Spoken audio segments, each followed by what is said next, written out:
I'm sure everyone's eyes were glued to TV screen yesterday, anticipating the successful flight of Korea's first two-stage satellite carrier Naro, especially since this is the second attempt since last year.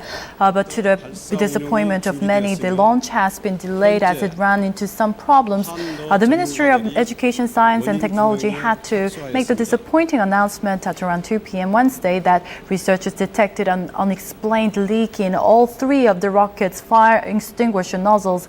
Until they fixed the problem, liftoff had to be put on hold. Right. So, like you said, this is not the first time it was delayed. Last year was postponed twice before finally taking off. Right. The first launch, which was a partial success last year, was also put off several times due to technical problems prior to its August liftoff.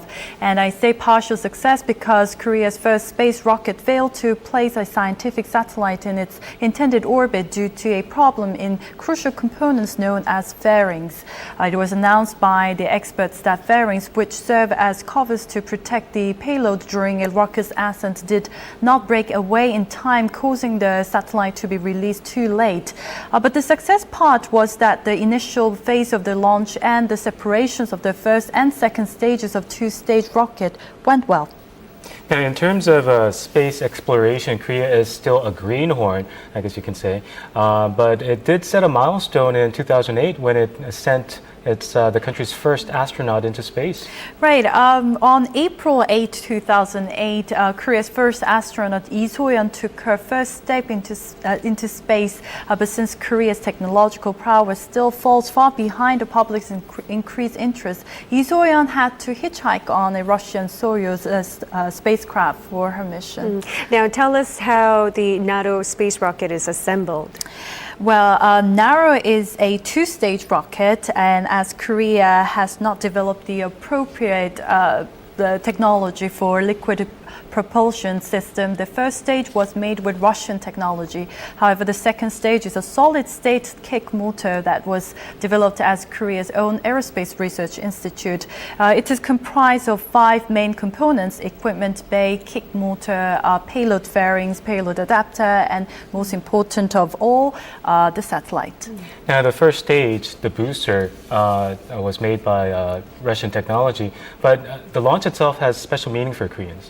Of course, the launch of Korea's first space rocket means that Korea has become one of the only a handful of countries who are capable of independently launching satellites into space. And the Naro's development created a special Korea-Russia tie, since Korea was aided by Russia through aerospace technology. It was in 2002 when Korea and Russia first confirmed a development plan for the Korea space launch vehicle and began designing and constructing the rocket with the goal of launching the satellite carrier sometimes in the year 2005. But in 2005, Korea and Russia engineers completed work on critical designs for the Korea space launch vehicle and delayed the launch date from 2005 to October 2007, then to 2008. And in October 2006, when Seoul officially announced the second postponement, the two countries signed a technology safeguard agreement that outlines the transfer and protections of sensitivity rocket technology and parts. So with that experience under its belt, where does Korea stand now in terms of international space race? The Korea Aerospace Research Institute claims they have procured roughly 80% of technology involved in assembling the two-part rocket, and the rest with the help of Russia. But there are critics who say Korea still cannot build a powerful rocket engine on its own. Since August 2002, when the project to build Korea's first satellite carrier officially began, the state-run Aerospace Institute, private companies, and universities have all been cooperating to manufacture key components and acquire the necessary expertise to assemble a powerful rocket. As it is nearly impossible to purchase key rocket technologies from foreign countries due to national security reasons, Korea has had to take it upon itself to design and build some 200 parts. Now, Korea's aerospace technology is still wet behind the ears, but how far has it come so far?